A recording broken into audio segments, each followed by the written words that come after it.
So you don't know anything about orthodoxy. So you know nothing about a decentralized church where all the bishops are equal, which if one bishop goes and participates in that, do you think that that means that the entire Orthodox Church participated? You claim you're part of the Orthodox Church, Orthodox faith.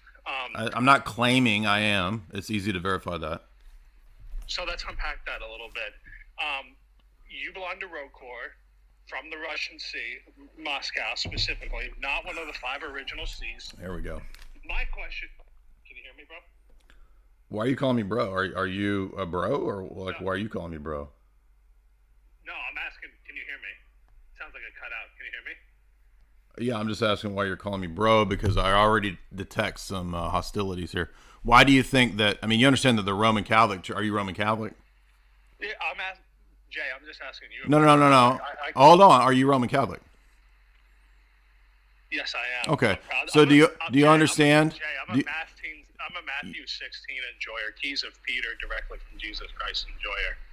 I'm a Franco-Papist enjoyer. I mean, is that supposed to like make me intimidated that you? No, brother. No, We're not brothers. Why do you keep calling me brother? You're not my brother. All right. So these tactics and this. No, so Jay, let's go back to the point. You claim. Now, hold on. I'm gonna refute the dumb argument that you're making right away, which is to say that you understand that your own church in the first ecumenical councils, I think by by Ephesus, they accepted autocephalous patriarchates. Do you understand that? Yes. Yeah. Okay, but now you're going to try to pin me on the fact that I go to Rokor because that's not an apostolic see? No, you didn't let me finish my thought, dude. You just cut me off. You got like hyper aggressive. I was just because you came with that slimy style like you guys do. Unpack that. What do you mean? Why are you unpack this? Are you a liberal journalist? I mean, come on, dude. No, I'm not a 19-year-old kid who has no idea about Trinitarian theology and is asking like metaphysics. Okay, then ask your question. Yeah. Can you hear me, Jay? Ask your question. You don't have to repeat my name every time you say a sentence. Dude, it cuts out. I can't tell if it's shitty service or not. So I'm not trying to say your name just for the sake of saying it. Let me ask you a question. Genuinely, this is goodwill, Jay. Please. You told me a few weeks back there are no salvific graces in Catholic sacraments. Where does that come from? Help me understand. Right, so the Orthodox view of sacramentology is different than the Roman Catholic view. So first of all, Which Orthodox view, Jay? Which Orthodox view? Okay, so again, it never accepted the ex opere doctrine of Augustine. So you can see that in canon law all the way up into the 6th Council, where it talks about the cases in which rebaptism is necessary. So in the Orthodox view, there's a case-by-case basis. So a lot of Roman Catholics, they get tripped up on this, and they feel like, well, the Orthodox view doesn't have a single answer to this question because we leave it up to economia. But that's the actual canonical rule in the first 1,000 years, is to leave this up to economia. You can look at the canons in the 6th Council, which specify different situations where baptism is and is not, rebaptism is and is not necessary. So it's always been left up to economia. So how does that relate to the questions about Rokor? No, that just sounds like a very sola scriptura type of response. Okay, so going to the, you think going to canon law in the first, you think going to canon law in the first 1,000 years is sola scriptura? No, not at all. But that's what you just said. Each individual jurisdiction can make its own interpretation. Yeah, so because it's not papal. Do you understand that that's how how do you think that if the canon law at the 6th Council speaks that way, then that itself proves that it's not a papal approach to the question, which is what your argument presupposes? Interesting. So no answer to that, right? Just a slimy interesting. Interesting. Dude, you're giving me good laughs. The fruits of economia have been just absolutely wonderful for the. Oh yeah, let's look at the fruits. Let's look at the fruits of papism in your church. How's Frank doing over there? Looks like we converted the entire world, dude. Essentially, so I mean, what is it like in total delusion? I'm just curious. So, do you really think that all those nations are genuinely converted? Don't start repeating my name. Don't start repeating my name. Do you think NLP works on me? Can you hear me? Of course I can hear you. Your NLP doesn't work here, dude. Take your magic practices elsewhere. Take your Santeria, Roman Catholic, Latin voodoo elsewhere. It doesn't work on me. Okay, another question for you. Right, another question, because the answers to the previous quote questions, you didn't have an answer to that, right? No, man. I mean, no. Dude, you keep cutting me off. That's cool. Let me ask you this. How about this? Build goodwill. How can the... See, I don't think you have goodwill. If you had goodwill, you wouldn't come here with that slimy attitude of liberal speak of unpack. Let's unpack this, bro. No, that's... All right, I got you. So, topic at hand. How can we unify the church? How can we fulfill Christ the high priest's prayer to the Father that... So, I mean, this right here refutes you. This refutes you. The fact that you think the church can be unified shows that you don't believe that the church has always been unified. If you would read the canons of the first 7 ecumenical councils, see, you won't do that. You won't do that. You think that's sola scriptura to read the canons of the first 7 councils. Unbelievable. Not at Unbelievable. All. Not at all. So, wait. So, but the modus operandi of the canons... The modus operandi of the canons of the first 7 councils shows our approach to the church, and that's why it's foreign to you, and you won't go look at it. That's why you ignored my response to the first rebuttal that you had. And your only response was, bro, numbers, bro, we would convert the world, bro, numbers. Dude, Francis is a disaster. Francis sends more people to the Orthodox Church than I could ever dream of. Yeah, I'm not an ecumenism enjoyer, dude. Or a you're lying. Now you're lying because you just said that the John 17 prayer, you're a liar. You just said that John 17 prayer is intended to unify the church. I assume you mean the Eastern and Western, the Orthodox Church with the Roman Catholic Church. That's ecumenism. That's ecumenism. That's ecumenism. No. The purpose of ecumenism is conversion, Jay. We agree on this, right? I'm not talking about like changing doctrines, something that's not even possible. I'm just trying to use simple speech. So you think that Jesus' prayer in John 17 wasn't answered? You think there wasn't a church that was unified in history, according to you? No, I absolutely do think there was. You just asked me about the unification on the basis of John 17. Say that again. I do. You just asked me about the high priestly prayer of unification in terms of John 17. You said, how can we unify the church? Asking me the question as if we're part of the same church when we're not. So what are you talking about? No, I know that. I know you're in schism, and if you die outside the Roman Catholic Church, there is no salvation. You go to hell. So here you go with this arrogant nonsense. So this is the arrogance of you. So I want you to tell me how Francis is a true pope with all the madness that he engages in. Okay. So I will answer that, but that's not on the topic. Yeah, so no answer. You're not going to, because you won't answer it. Exactly. So here you are on display for everybody of the most pathetic, arrogant, snickering, condescending thing that all you guys do. Do you understand that this isn't converting anybody? This doesn't help anybody? Why do you think that I've been able to help 1,000+ people come into the Orthodox Church? That sounds like a prideful statement, but why do you think that is?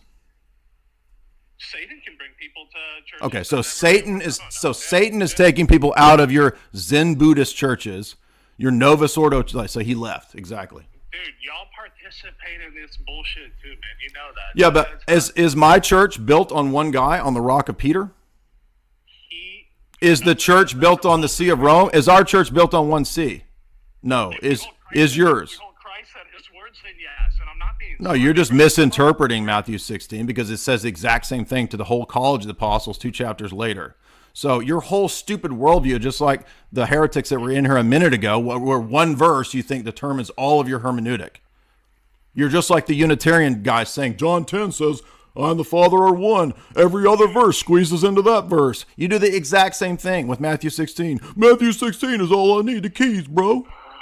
That's funny, dude. Yeah, I'm glad you think it's funny with your stupid, arrogant statement about how everybody's damned, but you're a stupid cult. No. So that's what you just said, dude. You're such liars. Why are you guys so slimy? Why can't you just be honest? Brother, if you had the truth, you're not my. Why are you calling me a brother, dude? Why are you trying to call me a brother? Because you're slimy, dude. Because I will call you dudes out for being slimy. That's why. Jay, I do. Why you keep saying my name, dude? Jay, brother. No, you don't. You're lying. You don't love my work. You just call me an agent of Satan. You're a liar. I never said that. You just said that. You lie. Every comment's a lie. Satan could take people. Satan could do these things. You said I'm an agent of Satan. Jay. Stop repeating my name, dude. Okay, bro. I'm not your bro. We're not bros. Brother. It's all fake. It's all slimy. You guys are the slimiest, the most ridiculous people. Please take me back to Christ the High Priest. So we went, dude. You can't look. I would have loved to have stayed on the argument, but I knew this is exactly how it would go because the first point that you brought up that we got into about canon law and economia, you ran away from that. Okay, well, let's talk about something else. So then I go to Francis.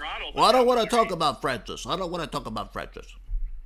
talk all about him, whatever you want, dude.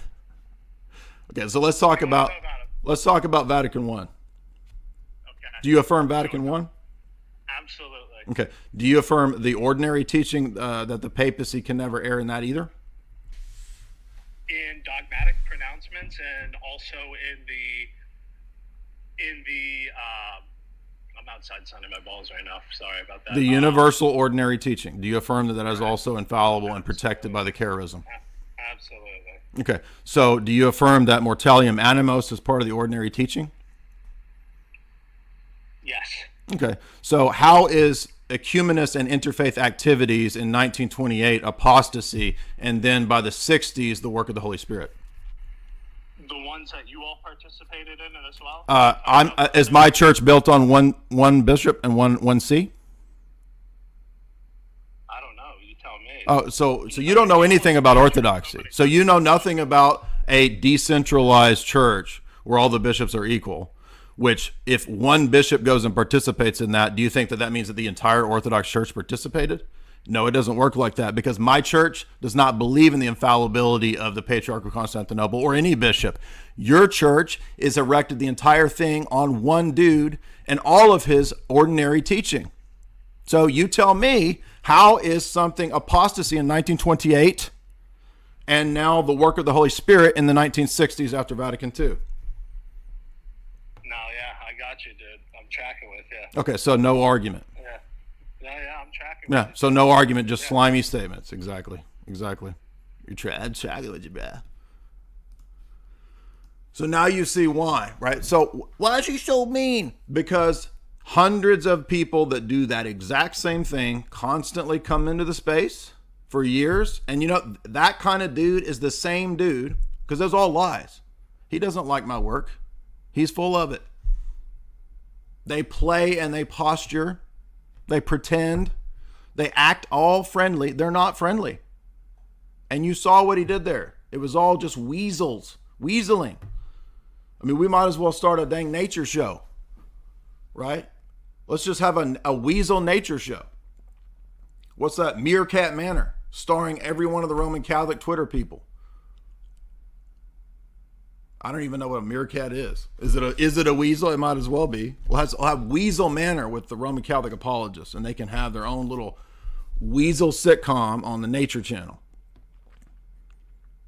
So notice he wants to come and ask questions, pretend to be friends. We start talking about the questions. It's odd. Don't these people realize I can spot the slimy within like a minute? Dude, I've been doing this for a long time with a huge audience of people for many years. Your slimy stuff is not going to work. I'm going to call it out right away. So you want to make an argument, go ahead. Don't start with the slimy stuff. How many times do I say, don't repeat my name 50 times? This is not a neurolinguistic new age guru counseling session where if you repeat my name, I'm going to be in a trance. Oh, we're brothers because he said my name 50 times. Oh, you're my brother. It doesn't work like that.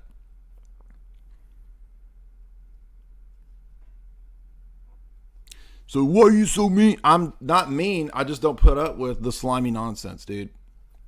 Especially not from the trads, okay?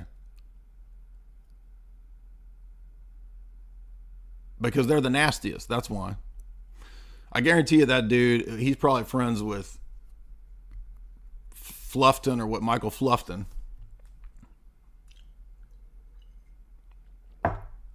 And he thought he was going to come in here and own us. I'm going to own the Ortho Bros. I'm going to own them. Yeah, whatever. As soon as we start getting into canon law, the fact that his own councils, does he not realize the first 1,000 years, according to him, is his own position? So when he starts arguing against the stuff that we hold, all we have to do is point out, you used to hold that in the first 1,000 years, dude. The canons of the Sixth Council from Trullo point out when to baptize in certain ways and to rebaptize in other ways, and it's left up to economia. And they think that that's some big own. It's not even an own. How does that even prove your position? And then what's his fallback? Numbers, bro. Numbers, bro. Well, I'll just point out what St. Athanasius said, right? In the time of the Arian crisis, if there's only a handful of Orthodox bishops left, that's the true church. Like, it's not proven by numbers. What's the famous quote from St. Maximus that Losky cites? If the number of true Catholics is reduced to a handful, I will be amongst the true Catholics in the handful rather than a bunch of heretics. In the midst of theological crises and compromise. It would be nice to talk to Roman Catholics if they were civil and if they were calm and if they weren't slimy and if they didn't try to come with the same owns that they always have, the same dumb arguments that they always have. And notice when I brought it back to Francis, which he didn't want to go to, in Vatican I, I'm tracking with you, bro. Tracking with you, bro.